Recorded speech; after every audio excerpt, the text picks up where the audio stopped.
y vamos a hacer una micro introducción. Entonces el verso 5 dice, arranca Juan diciéndonos que nos va a hablar de un misterio. Dígalo conmigo, un misterio. Babilonia la grande, la madre de las rameras y de las abominaciones de la tierra. Entonces todo lo que está, como usted ve en letra imprenta mayúscula, ¿sí? Parece que nos estuviera entregando una contraseña para que nosotros podamos entender el flagelo o podamos entender el problema. Y en el verso 6, Juan nos está dando los argumentos de por qué nosotros necesitamos entender esto. Creo que hay dos momentos en la Escritura que son los más tremendos e impresionantes que de alguna forma nos atañen a nosotros. Este verso, el verso 6, y la carta del apóstol Pablo, cuando Pablo está hablando de la Santa Cena, que habla exclusivamente de los santos, donde dice que por eso se debilitan, se enferman y se mueren. Entonces necesitamos nosotros entender estos dos misterios porque nos atañen directamente a nosotros en un área muy importante de la vida. En este caso, e incluso creo que esto es más profundo que lo que menciona Pablo. ¿Por qué? Porque esto no habla solamente de debilidad, de enfermedad y muerte, lo cual es un término que usa Pablo para dirigirse a la parte biológica, sino que lo más impresionante es lo que dice Juan, que tiene que ver con la parte espiritual de nuestra vida. Dice, vi a la mujer ebria de la sangre de los santos y de la sangre de los mártires de Jesús. Y esto me impresionó, porque no está hablando de que Babilonia se nutre de cualquier cosa, sino que se nutre ni más ni menos de la élite de la humanidad, de lo mejor del planeta, de aquellos sobre quienes reposa el mayor nivel de promesa existente en el universo, los santos y los que estarían dispuestos a morir por Jesús. Entonces, si Babilonia puede hacer esto con esta élite sacerdotal, que son los mártires de Jesús y que son aquellos, de alguna forma, los santos, los que se han consagrado para Dios, que queda para el resto. Pero no es que Babilonia vaya a atacar al resto. El tema es que Babilonia es una especie de arma secreta, muy bien camuflada, absolutamente difícil de discernir. Y creo yo, cuando comenzamos a analizarlo, creo yo que la mayoría de nosotros nos cuesta verdaderamente discernir a Babilonia dónde está operando. Ahora, hemos entendido la magnitud de la peligrosidad entonces de Babilonia. Ahora, piense conmigo para poder más o menos comenzar a entrar en el tema. Piense conmigo en la idea de que Babilonia tiene muchas dimensiones. Hablamos de que la Babilonia, podríamos decir, el origen de Babilonia, se la conoce o yo la denomino como la Babilonia ancestral. ¿Se entiende esa palabra? Dígalo conmigo, ancestral. ¿Qué quiere decir eso? Interactuemos. La idea no es que yo hable solo, interactuemos.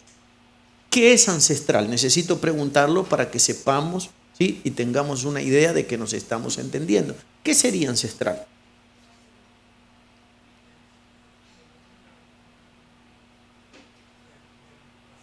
El pasado.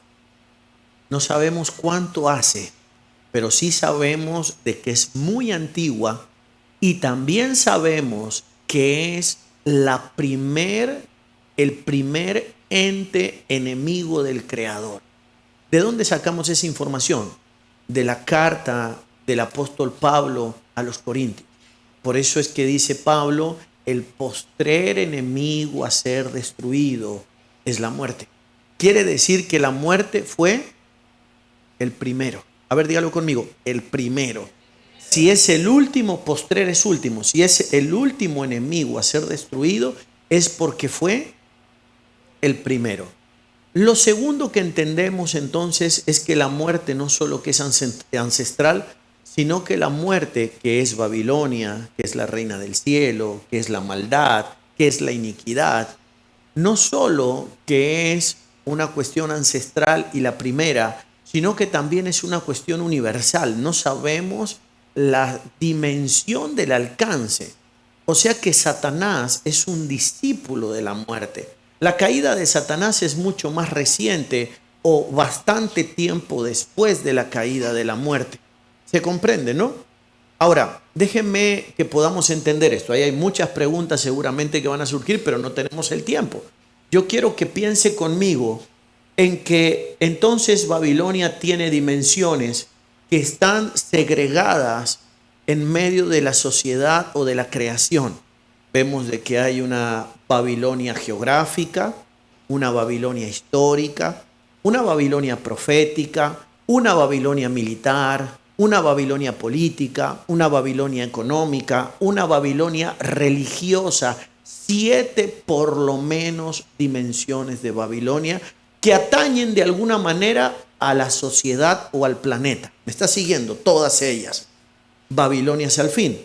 Pero cuando nosotros analizamos esas Babilonias, no son una amenaza tan importante para nosotros como lo sería la Babilonia espiritual. La Babilonia que opera en medio de nosotros, la que se ha movido en medio o se mueve en medio de nosotros. ¿Y cuál es la característica más peligrosa de Babilonia?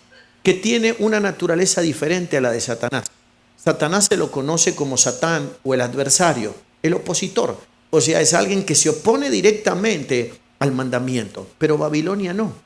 Babilonia es la que te prepara un camino alternativo. ¿Me está comprendiendo? Para que usted practique, como tiene tal conocimiento ancestral, para que usted termine practicando algo similar a la fe, algo que parece la fe, algo que parece el diseño, algo que parece la originalidad de la verdad, pero en realidad no lo es. Entonces tenemos que desarrollar un nivel muy alto de claridad y de conocimiento y tener muy clara cuál es la esencia de la salvación y del evangelio para poder discernirla. Mientras no tengo una claridad al respecto, termino viviendo lo que el sistema babilónico nos ha preparado para que experimentemos. Por eso es tan importante que la entendamos y que la podamos descubrir y la podamos analizar y la podamos entender dónde está operativa verdaderamente. Entonces, para poderla entender, yo mencioné de que Juan nos da una contraseña en el verso 5. Él dice que ella sigue siendo madre. ¿Por qué? Porque ella en el universo quiere llevar adelante el mismo proyecto del Padre. El Padre opera a través de sus hijos. Ella como madre que se siente quiere operar a través de sus hijas. Está comprendiendo, ¿no? La otra contraparte. Entonces ahí vemos de que de alguna manera hay una similitud en todas las áreas del diseño, empezando por ella misma. Ella misma en el postrer tiempo, o sea, en el último tiempo, ella no se hace llamar la reina del cielo. Ella se hace llamar madre.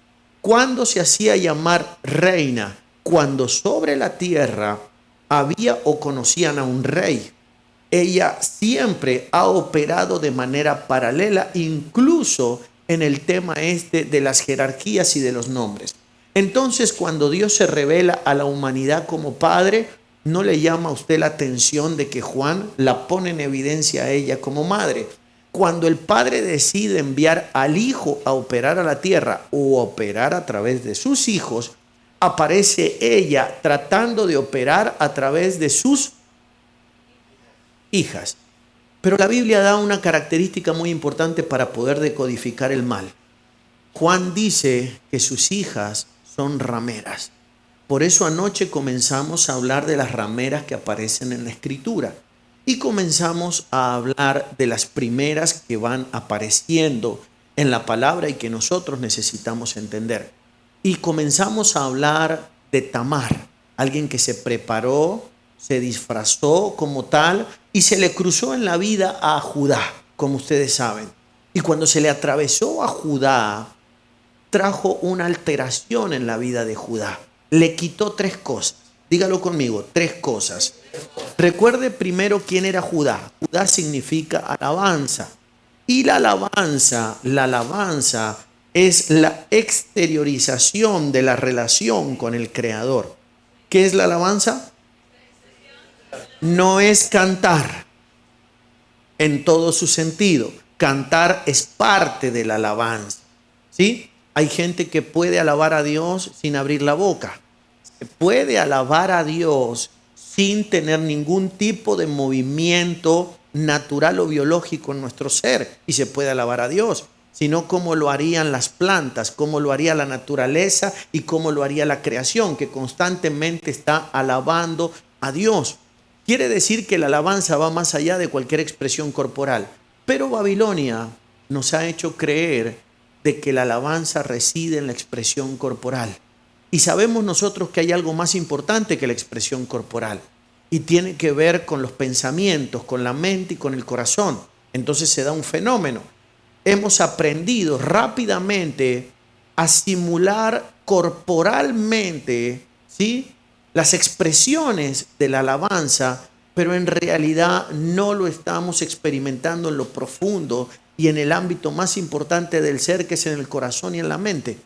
Entonces ayer yo estuve hablando del origen de esa alabanza, que es la gratitud, de toda esa renovación del pensamiento, cómo gente con su vocabulario, su forma de vida, su manera de moverse, su manera de andar por la tierra, de alguna manera pone en evidencia que no está en gratitud con el Creador.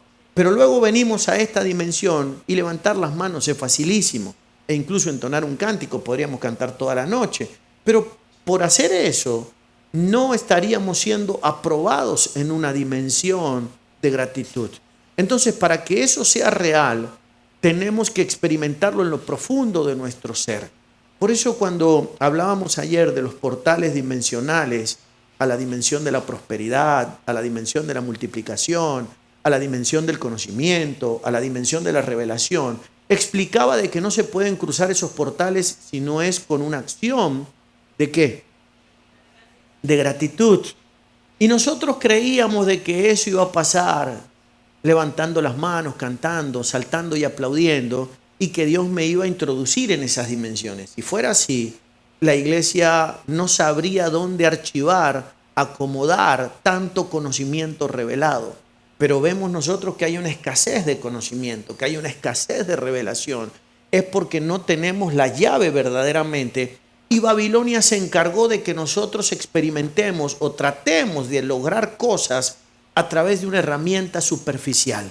¿Me está siguiendo? Este no es un problema de hoy. Este es un problema de que Babilonia ha trabajado siempre desde el inicio de la creación. Cuando Jesús vino a la tierra, Jesús no se estaba enfrentando al diablo. Jesús se enfrentó al diablo en una dimensión y a los demonios, pero escuchen esto, los demonios y Satanás y sus demonios siempre fueron vencibles, son un nivel inferior, mucho más inferior, siempre fueron vencibles. Por eso es que vemos nosotros que un hombre como David los vencía con el arpa sencillamente, pero a Babilonia no se la puede vencer de esa manera. Por eso el hombre que más se expone a esa dimensión, que es Juan, constantemente cuando escribe dice cosas como esta: esto para la mente que tenga ¿qué? Sabiduría. Esto para la mente que tenga sabiduría. Claro, porque para poder discernir, una cosa es discernir a Satanás y a sus demonios, y otra cosa es discernir a Babilonia. Babilonia permanece en medio de nosotros, opera en medio de nosotros. Satanás le cuesta muy mucho permanecer en medio de nosotros e incluso a sus demonios. O sea, es tan evidente la presencia de Satanás y de sus demonios que sencillamente bastaría con un momento precioso, ¿sí?, de unción para que se pudre el yugo y ellos se manifiesten y salgan. Pero cuando se trata de Babilonia, Babilonia está inmune a la unción. Babilonia está inmune al ritual. Babilonia está inmune a la celebración. Babilonia está inmune a cualquier forma de práctica ritualista. Ella puede operar y de hecho se enquista con mayor fuerza cuando nosotros nos movemos de esa manera. Por eso es que necesitamos identificarla. Le quitó tres cosas. Yo mencioné ayer que cuando Judá fue afectado por Babilonia o por una hija de Babilonia, ni siquiera Babilonia, la hija de Babilonia, fue enviada a Judá para quitarle tres cosas. Número uno, el cordón, el sello y el báculo. Entonces mencioné la importancia de perder el cordón. El cordón, que es aquel que sujeta la cobertura pastoral en la vida de un hombre y la intimidad de la vida de un hombre, que es la que sujeta de alguna manera en la vida de un hombre esa área fundamental que no deberíamos perder absolutamente por nada. Pero luego mencionamos el sello, que el sello es el que habla de tu personalidad y de tu identidad, ¿sí? O de tu singularidad. Donde está tu firma o donde estaba tu sello, estaba tu singularidad absoluta, porque nosotros somos absolutamente diferentes. ¿Me está entendiendo? Entonces nosotros también hemos perdido eso. Hemos perdido la singularidad con la que nos relacionamos. Todos queremos relacionarnos con el Creador de la misma manera. Entonces todos hemos perdido la singularidad con la que fuimos creados. Yo expliqué ayer de que Dios nos hizo absolutamente diferentes a su imagen y a su semejanza. O sea que, ¿cuál es el secreto? Para parecerme a Él tengo que mirar adentro mío. No hay un referente externo, es que está dicho incluso en el mandamiento. No te harás imagen ni semejanza. Ok, entonces, ¿cómo lo sigo? Usted ya tiene la imagen y la semejanza adentro. Tengo que mirar hacia adentro, tengo que visualizar adentro. Pero ¿por qué nos hemos fijado tanto en la gente que nos rodea? ¿Por qué quiero ser como los demás? ¿Por qué necesito desarrollar un culto que se parezca a los otros? ¿Por qué somos un calco, una copia? Y algunos se sienten un calco mejorado, pero trabajan sobre la plantilla o la plataforma que ellos mismos copiaron. Pero eso no es el Evangelio. El Evangelio es creatividad pura. ¿Se entiende? Entonces, perdió una tercera cosa. Estoy corriendo, pero los que no escucharon lo de anoche, luego pueden ver el video. Anoche mencioné que perdió entonces una tercera cosa, el báculo. Y hablamos de que en el báculo estaban inscritas las promesas. Por eso es que la Biblia dice, tu vara o tu cayado me infundirán aliento. Porque ahí se escribieron las promesas patriarcales.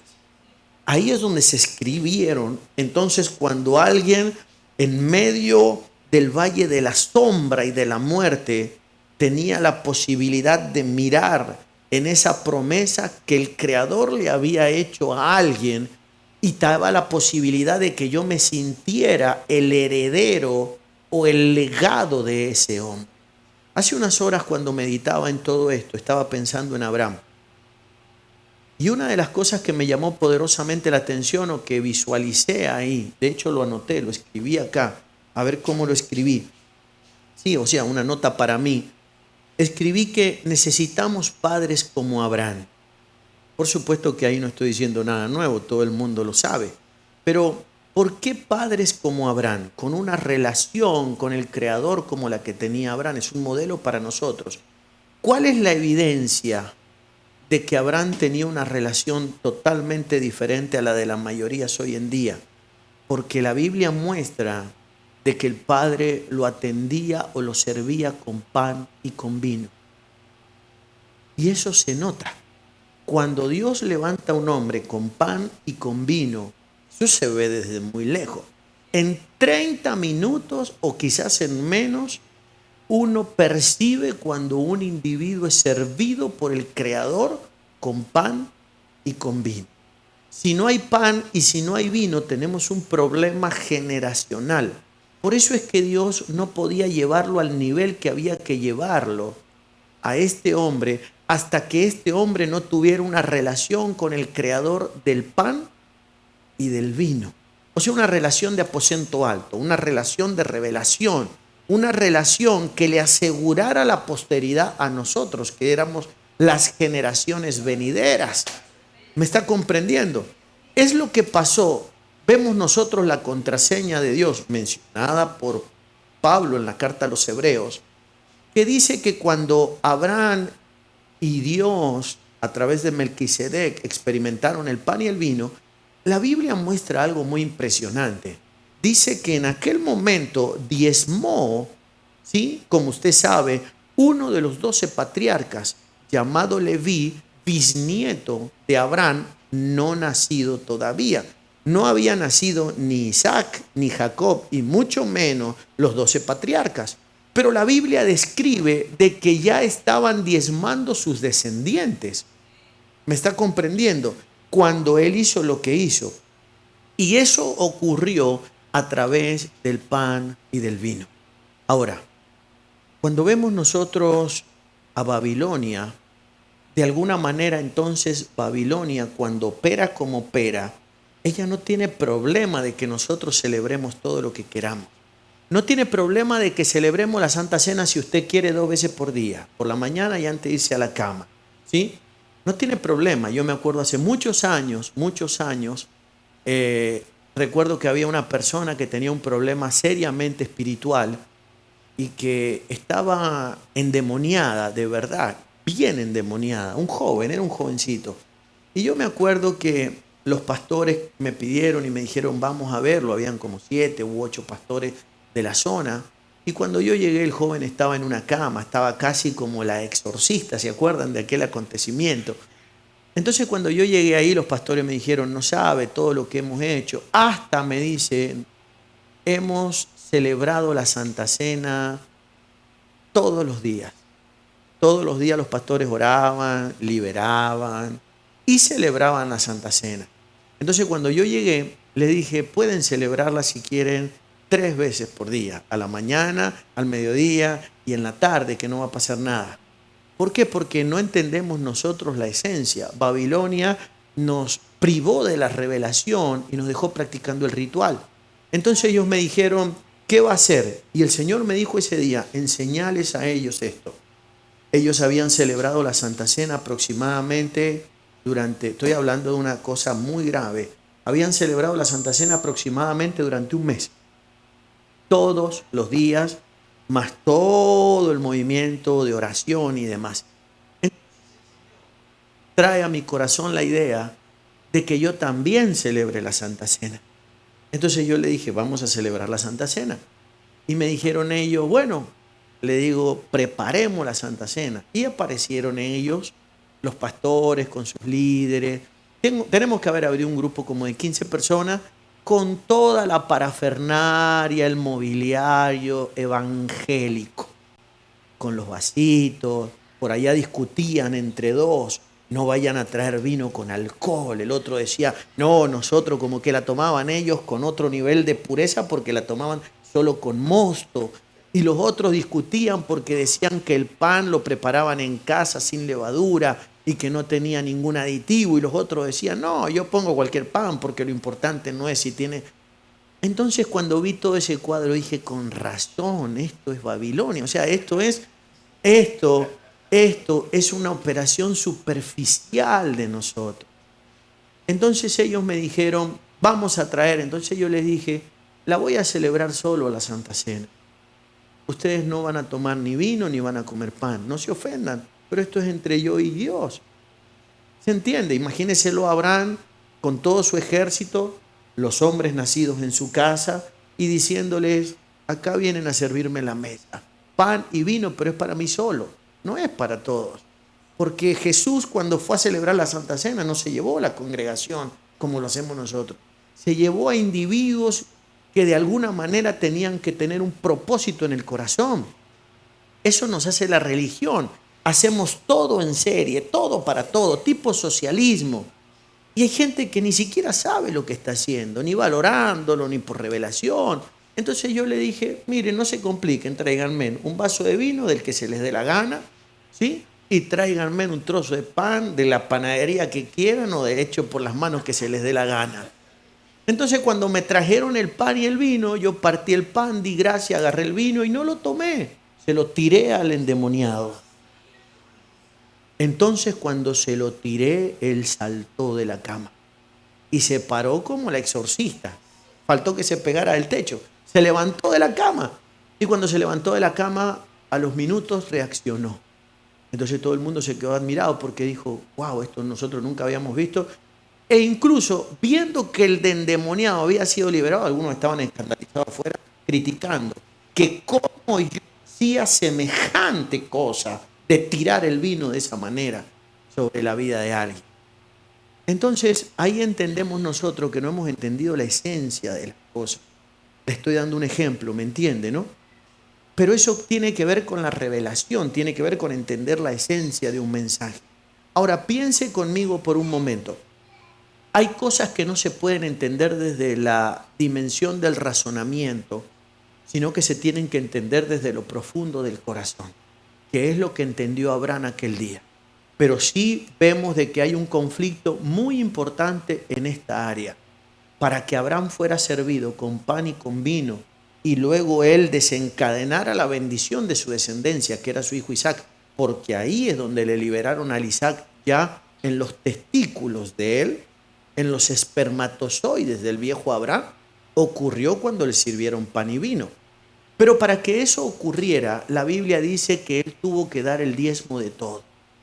Y ahí es donde nosotros también tenemos un problema, porque la religión no nos ha dejado a nosotros el hecho, o no nos ha permitido, Babilonia, cuando digo la religión es Babilonia, está conmigo, no nos ha permitido que nosotros podamos vivenciar las cosas desde la originalidad. Entonces todo lo hacemos, ¿sí? Todo lo hacemos desde la superficialidad. Yo me acuerdo en una oportunidad tuve una conversación con alguien que hay temas que a mí me gusta hablarlos, o sea, soy frontal para hablarlos y hay personas que le dan miedo a hablar determinados temas, o vergüenza, o incomodidad, o tienen un concepto diferente al respecto. Pero a mí me gusta enfrentar ese tema porque yo sé que del sistema financiero va a depender la trayectoria y la calidad de vida que tengas mañana. ¿Me está comprendiendo? Vuelvo a repetirlo. Yo sé que de la forma en la que te administres en Dios va a depender tu alcance mañana, y no solo el tuyo, sino el de tus próximas generaciones. Entonces, como hombre de Dios, hay temas que tenemos que tratarlo. En una oportunidad, me recuerdo, estábamos en mi oficina, vino un pastor, me dijo: apóstol, acá estamos como siempre. Yo estaba sentado en mi oficina, habíamos puesto una mesa para comer, y él se sentó con su esposa y dijo: quiero que ore por mi diezmo. Entonces, a mí no me gustan los rituales. Hay gente que viene ceremonialmente con el dinero, hay otros que lo apretan así, miran para todos lados, lo traen para que nadie vea, otros lo meten en el sobre, otros oran y le ponen las dos manos arriba, todo ese tipo de cosas que no sé de dónde las hemos sacado. Entonces él me dio el dinero en un sobre y yo abrí el sobre y lo puse en la mesa. Y cuando hice eso, claro, ¿cómo suena eso? En nuestro ámbito religioso eso suena raro. Suena raro porque dice: uy, ¿no? O que uno le diga a alguien: ¿cuánto me vas a dar?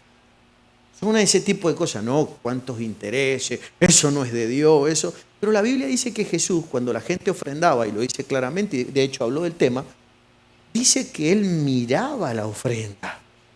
O sea, eso no es ningún misterio, eso no es ninguna anomalía, eso no es ninguna cosa del diablo. No es nada raro, eso es simplemente una cuestión que está en nuestra mente, porque a la mayoría de nosotros nos da vergüenza, ¿sí? Porque cuando se trata de algo grande, ahí no nos daría vergüenza. Cuando se trata de algo grande, hasta los testimoniamos, ¿o no? Saben, Dios me habló y me pidió la casa, me pidió el coche, me pidió sostener aquello. Pero cuando se trata de la ofrenda convencional, ya como que... Entonces ese día agarré el dinero y lo puse en la mesa y él me quedó mirando. Entonces yo le dije a él, como hijo mío, le dije, me dijo él: apóstol, ¿por qué lo sacó de la cosa? Entonces del sobre. Entonces yo le dije: lo que pasa, le digo, que te quiero hacer una pregunta. Solo te quiero preguntar, ¿por qué todos los meses diezmas lo mismo? Con lujo de detalle. ¿Tu finanza no fluctúa de ninguna manera para arriba o para abajo? Entonces él me dijo: la verdad que yo agarro un billete, lo meto adentro y diezmo. Y ese no es el diezmo, porque el diezmo es el 10% y está diseñado como diezmo y 10% para que lleves una matemática ¿sí?, de tu economía con lujo de detalle. O sea, una economía ordenada en tu vida. Pero cuando vemos nosotros la operación de Babilonia, nos ha privado de todo este tipo de cosas. Casi que las hacemos en piloto automático, casi que las hacemos como para cumplir. De hecho, yo he visto tantas cosas en los años que yo he visto gente que lo hacía sencillamente porque los demás lo estaban mirando. Por ejemplo, yo he sido un hombre, o soy, mejor dicho, alguien que tiene sus normas para funcionar en Dios de acuerdo a los principios. Por ejemplo, yo creo que nadie se debe subir ahí si no aprende a cosas tan fáciles como diezmar. Yo soy de los que creo que nadie puede formar o llegar al ministerio si no ha vencido verdaderamente en esa área y ha demostrado esa área. Lauro es un hombre con mucha experiencia, con mucha, e incluso más que yo, el doble de la mía. 40, ¿no? 40 años en esto. 47. Imagínense, el 100% y pico más de experiencia que yo. 20 años. ¿Quién le habla? Y cuando nosotros conversamos apostólicamente, e incluso o cuando hablamos a nivel pastoral, pero apostólicamente es más duro, le voy a explicar por qué. Porque para un pastor que la gente no tenga conciencia de lo que es darle a Dios con responsabilidad, con orden, es una cosa. Pero Lauro, que nos pase a nosotros en esta dimensión, gente que se para en los púlpitos, porque a mí me pasa, voy a las iglesias, me siento a mí como apóstol en primera fila y veo a hombres pararse desde acá y leer Malaquías con unas ganas, con una pasión, con una tonalidad, con un espíritu, malditos sois con maldición. Y yo los miro fijamente como diciendo, y este no diezma. Entonces me ha llegado en algunos casos, me ha llevado algunos casos a conversar con algunos y decirle, escuché tu predicación extraordinaria, quedé asombrado e incluso hasta salí asustado con el tono que le pusiste, pero ¿esto es solo para oprimir a la gente o esto es para que vos también lo vivas? Y por supuesto que hay gente que se ofende, que se enoja, no, ese apóstol a lo mejor anda detrás del dinero. No, yo no necesito el dinero. De hecho, a algunos yo les he hecho un desafío. Si vos crees que yo necesito tu dinero, diezma, pero lo vamos a sacar fuera, como tiene que ser. No va a ir a mis arcas. Vamos a mandarlo a otras arcas. Si lo que verdaderamente te impide sembrarlo es sencillamente quién es el destinatario. Pero es que no sale. El problema es que hemos perdido la sensibilidad. Entonces nos hemos quedado con toda la infraestructura ritual. Nos hemos quedado con toda la dinámica exterior, pero no tenemos la parte interna. Hemos quedado imposibilitados en esa área. Y eso ocurre en las esferas más altas del Evangelio. Entonces, si ocurre en las esferas más altas del Evangelio, cuando a mí un pastor me dice, tengo esta problemática, yo lo entiendo, lo comprendo, porque yo también reconozco que en las esferas altas, o no es así, apóstol, tenemos una problemática muy grande. Entonces tenemos que volver al diseño.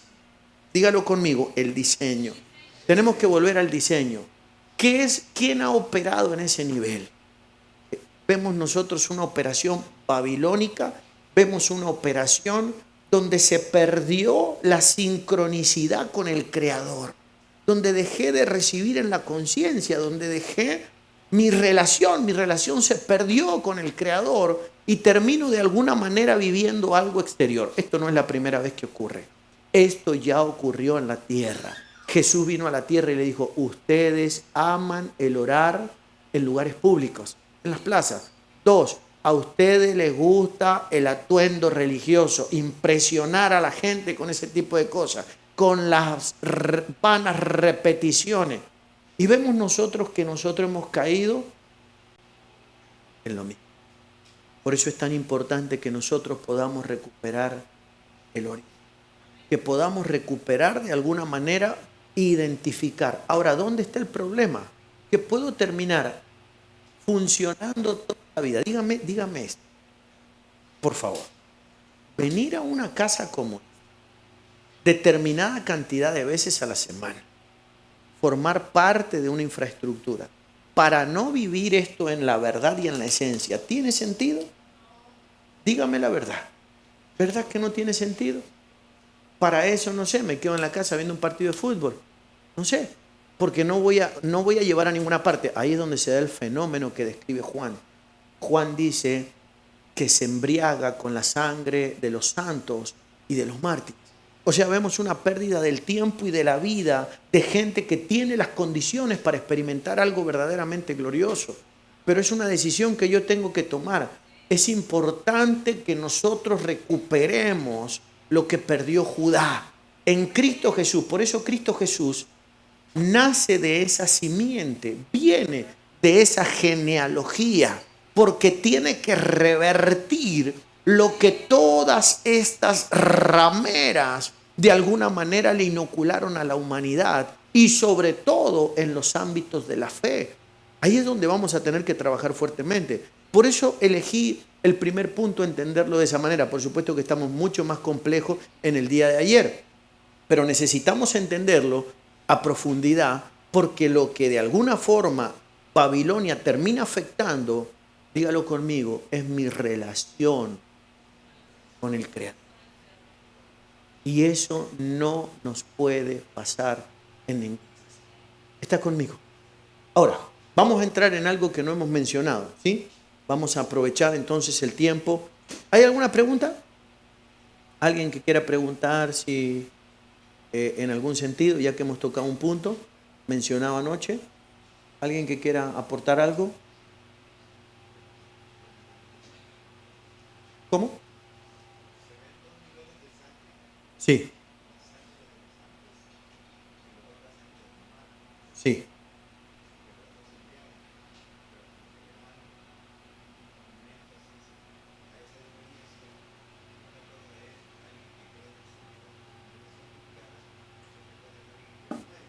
Está dispuesto a morir por él. El problema es que los dos son afectados por igual. Y eso es lo más impresionante que nosotros podemos ver, de que ambos son afectados. Porque si dijéramos, bueno, afecta a los que pecaron, afecta a los que se equivocaron, es una retribución por el error, como vemos la Biblia plagada de advertencia. Pero en este caso es gente santa y gente, escuche esto, y gente que de alguna manera no tiene malicia. Entonces, yo quiero que todos los engaños babilónicos hay que filtrarlos por el carácter y la actitud de las personas. Entonces, si hablamos nosotros, escuchen esto, ¿por qué? Porque le da una connotación diferente. No estamos hablando de gente que lo que hace lo hace porque tiene maldad. Lo hace porque ha sido engañado. ¿Me está entendiendo? Claro, son santos y son gente que por Dios estarían dispuesta a ¿qué? A morir. Entonces, ¿cómo puede ser que alguien que está dispuesto a morir por Dios no tenga relación con Dios? Es posible. Ahí lo estamos viendo. Es posible. Lo que pasa es que hay un parámetro, un protocolo, hay una licencia, un pasaporte, una dimensión de cómo acercarme a Dios. Y puedo estar bien intencionado, puedo quererlo, puedo procurarlo, pero piensen por un momento, estamos hablando de gente santa y de gente mártir por el caso. Y de repente nos encontramos con personas que creen tener una relación. Cuando vemos nosotros en la Escritura, Jesús describe de que alguien oraba consigo mismo o su oración llegaba al Creador. ¿Oraban con quién? Consigo mismo. O sea, no había alcance en la relación. Y es que no hay una mala intención, pero he sido ¿qué? He sido engañado. Por eso es importante que nosotros revisemos nuestras convicciones, que revisemos nuestra certeza, porque hay muchas convicciones que no son, ¿sí?, directamente desde el origen del Creador, sino que han sido desarrolladas en nuestra mente. Vamos a analizar algunas, por favor, para que podamos entender el concepto. Venga conmigo un poquito más adelante para que podamos entender esto. Ok, tenemos que mencionar esto. Gálatas capítulo 2, verso 9. Y acá este es un tema largo. Con este vamos a meternos entonces en lo nuevo. ¿Está conmigo hoy? Vamos despacio para que todo esto quede lo más claro posible. ¿De quién estamos hablando?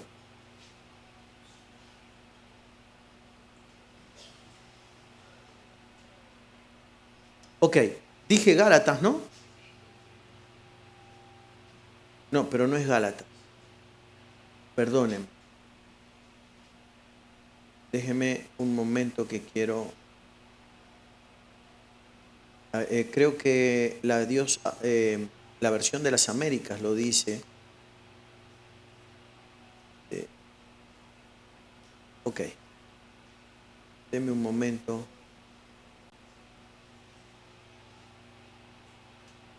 Ok, vamos a hablar de Sansón un momento. ¿Sí? Jueces 14:5. Jueces 14:5. Luego vamos a leer Gálatas 2:9. Jueces 14:5. Acá vemos nosotros otra ramera operativa en el libro de los jueces. ¿A quién le torció el rumbo? A Sansón. ¿Cómo terminó Sansón la carrera? Ya vamos a hablar desde el principio, pero sin visión. ¿Y cómo lo castigaron los filisteos? ¿Cuál es el castigo que tenía? Dando vueltas en círculo. Quiero que empiece a entender la panorámica. Hay algo que es muy difícil de aseverarlo, pero es muy difícil aseverarlo porque es una realidad mundial. Pero yo soy de los que creo, cuando analizo el Evangelio de la Biblia y cuando veo lo que tiene que pasar en una mente en Dios, yo pienso que muchos, no pocos, ni siquiera la mitad, muchos en el Evangelio estamos solo dando vueltas en círculo. Y no me refiero solo a la gente, me refiero en el ministerio. Vueltas en círculo, sin llegar a ninguna parte. De hecho, yo he hablado, miren, hace poco tiempo, yo hace unos años experimenté un cambio en mi vida, muy grande, muy profundo. Se me cayeron una serie de velos, así como las Torres Gemelas cuando se cayeron aquel día, así se me cayeron los velos, miles. Yo creía que era libre y me di cuenta de que habían tantas cosas que yo no entendía. Y una de las cosas que me ha pasado, el hecho de poderme sentar con hombres de Dios en la mesa que llevan años pastoreando, añares, con 5 personas, 10 personas, que llevan años pastoreando con las mismas dificultades, las económicas, con las mismas problemáticas, con un estándar de vida realmente incómodo, al tire y al afloje. ¿Y de dónde sale eso? De llegar a lugares y encontrarme con un hombre con 30 años de ministerio, con su iglesia, con 20 personas, y que me diga cosas como: apóstol, no le podemos dar más que $100 de ofrenda. Que por supuesto usted ya sabe, llegar a una ciudad con $100 no paga ni el hotel. O si paga el hotel no come, y si come no paga la noche, y si no tampoco el combustible, cómo llega, y ni hablar si tiene que pagar un avión o lo que sea. Entonces yo le digo, hermano, si llevas 30 años de funcionamiento y no podés pagar una serie de gastos básicos que son los que genera el reino, después de 30 años de evangelio, yo tengo que aceptar que yo no estoy haciendo la obra de quien creo que la estoy haciendo. Yo sé que es una de las cosas más difíciles de aceptar, es una de las cosas más complejas de reconocer, pero para mí es muy importante que la generación que emerge no vaya a emerger ni a desarrollarse con esa falsa humildad. No, llevamos 30 años de evangelio en la pobreza, en la necesidad, en la escasez y en la imposibilidad, a tal punto que no podemos hacer nada por nadie. No, eso no es el evangelio. Estás haciendo otra cosa paralela, parecida, que te la imaginaste, que creíste que era, pero no es. El evangelio tiene que ver con la prosperidad, con el alcance, la multiplicación, la expansión. La gente se multiplica, las vidas se expanden de manera natural, la gente crece, sale, abre obras, se genera, la gente se proyecta, crece, evoluciona, crea proyectos, le funciona la creatividad, se expande. Mis hijos tienen que crecer. Hace un rato hablaba con un muchacho mío que lo conozco, no sé, 20 años, desde que era niño. Y me habló, me dijo, vamos a hacer vamos a hacer una gira por la Argentina, apóstol, lo hacemos así, lo hacemos así, lo vamos a hacer de aquella manera. Y yo le digo, mira que la cosa está complicada, o sea, mover a un hombre de Dios durante 15 días por todo un país, ya tenés una idea. Entonces me dice, apóstol, Dios me ha prosperado grandísimamente. Es un representante futbolístico. Entonces veo yo que la gente, no importa si no todos hemos sido llamados a ser pastores, pero todos hemos sido llamados a prosperar en todas las áreas. No, lo que pasa es que aquel hermano no sabes cómo sabe, la mente que tiene, te lee la Biblia de memoria, pero si el hombre no se ha podido desarrollar, ¿de qué nos sirve? ¿De qué me sirve que me dé una cátedra en la silla, en la mesa, por favor, si no ha podido evolucionar, si no ha podido resolver los principios o las situaciones básicas de la vida? Tenemos una problemática, pero hay una falsa proyección, una especie de vacuna que adormece la capacidad de razonar para que yo me vea en esa condición y diga, wow. ¿Cómo me llamó Dios? ¡Qué gloria! A sufrir. Llevo 40 años sufriendo, pero acá estoy. Yo no hubiera aguantado. Yo no hubiese aguantado. Pero hay gente que tiene una paciencia, porque también creo que hay gente que no encontró otra vía de desarrollo, que no tuvo la imaginación para desarrollarse en ninguna otra área y se dedicó a esto, que esto es una de las cosas más fáciles por alcanzar dentro de la sociedad. Por eso tenemos tanto liderazgo funcionando que no nos puede llevar a ninguna parte, pero están de alguna manera con la idea exclusivamente que mientras yo coma y coma mi casa y yo tenga un techo donde vivir, ya está cumplido todo. Pero ¿y cómo expando el reino?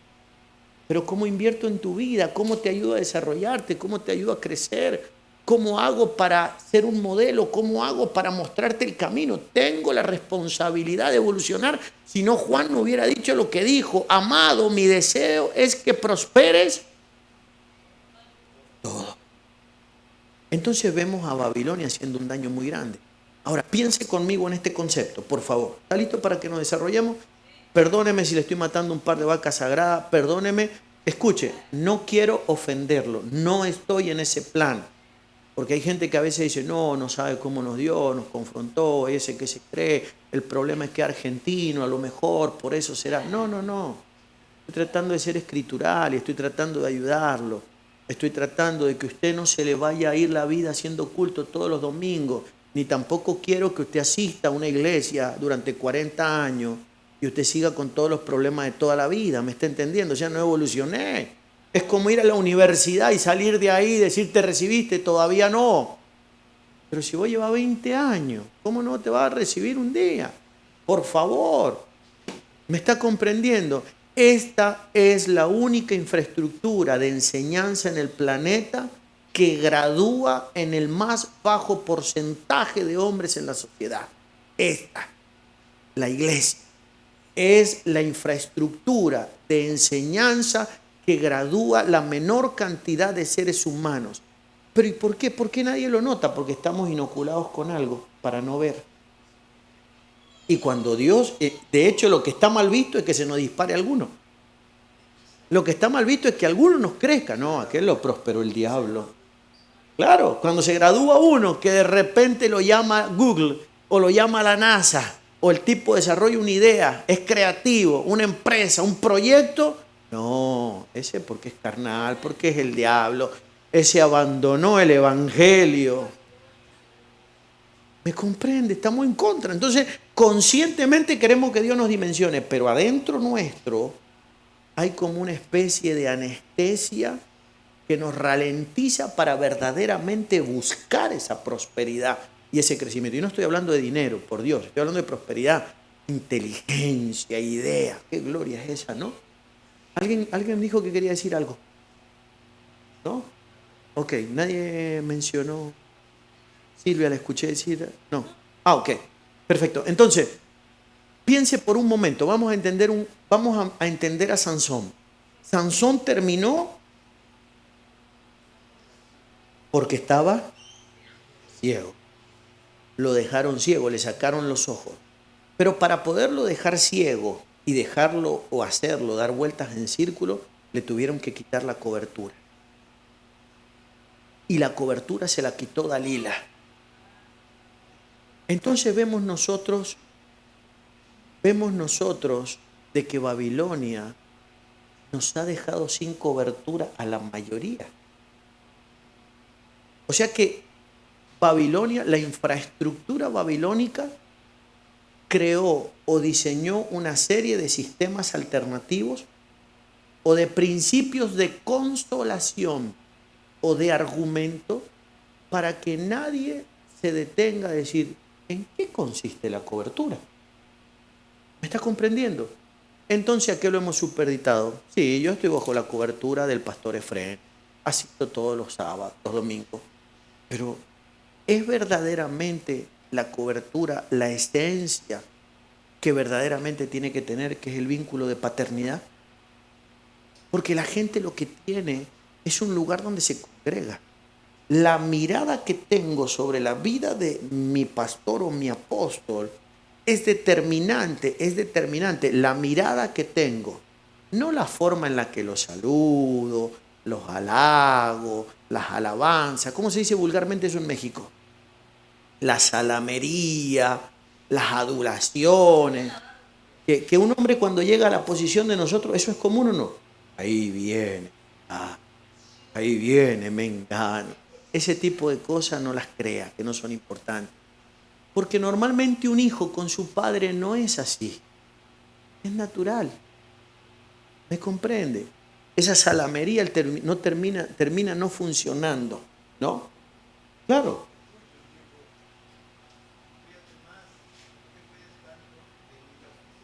Sino de los halagos, de la admiración y de los halagos. Claro. O de las alabanzas. Entonces vemos nosotros de que dentro de la paternidad tiene que haber una relación de amor. Y una de las cosas que hace la paternidad es que desarrolla, los que son padres y tienen hijos ya mayores de 18, 20, 20 y pico de años, 30 años, saben que la paternidad produce una nivelación, la verdadera, produce una nivelación horizontal. O sea que pasa de ser una relación vertical a una relación horizontal. ¿Se entiende? Donde al principio, cuando eras un niño, yo te decía cómo se hacía.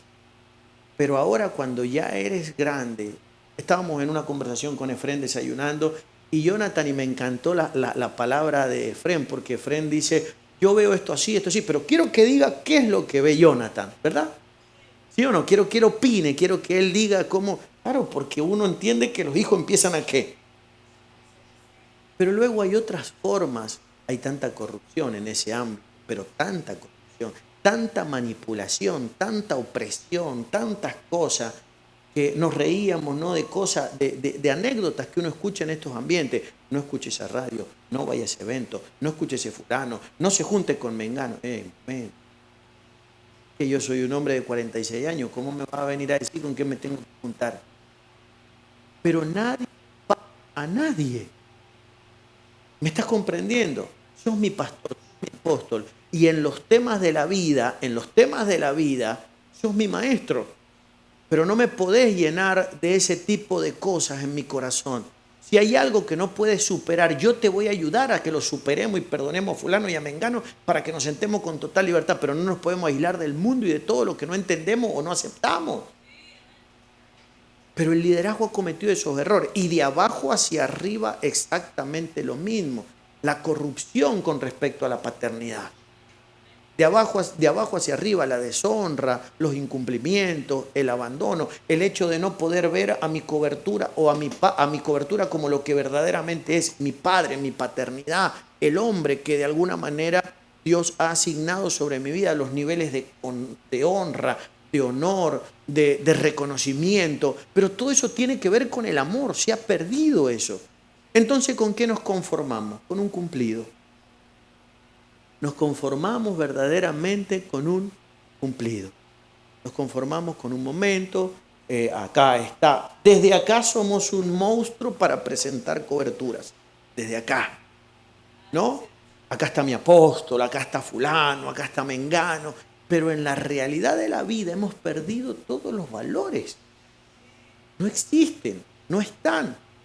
No está el amor, el respeto. Ayer y algunos, y hoy día, después de tantos años de hablar de paternidad, nosotros vemos que en algunos lugares la gente sabe que eso existe. Pero en algunos lugares después, cuando se despiden, te mandan un mensaje de WhatsApp.